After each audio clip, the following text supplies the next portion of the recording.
Pak Prabowo, tolong kami Pak. Lintas tengah Pak, ya Allah ya Tuhan. Viral, pengemudi sopir truk di Linsum lintas tengah minta tolong ke Presiden Prabowo sebut tolong kami Pak. Tengah beredar video di media sosial yang memperlihatkan keluh kesah seorang sopir truk saat sedang di jalan viral di media sosial.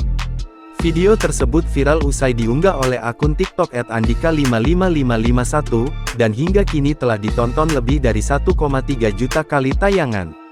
Dalam video tersebut, terlihat suasana jalan lintas Sumatera, Linsum pada malam hari dengan kondisi cukup gelap.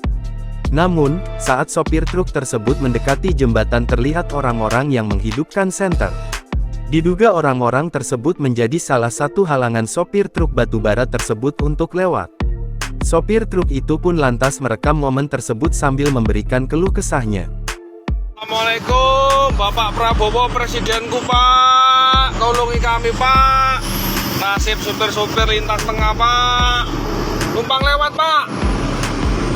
Nasib sopir Pak Prabowo, tolong kami Pak. Lintas tengah Pak, ya Allah ya Tuhanku Pak. Pak Prabowo, numpang lewat. Terdengar, sopir truk tersebut memohon pertolongan kepada Presiden Prabowo. Sesekali ia mengatakan izin lewat kepada orang-orang tersebut.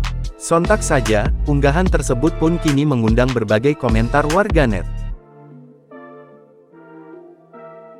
Download Tribun X sekarang, menghadirkan lokal menjadi Indonesia.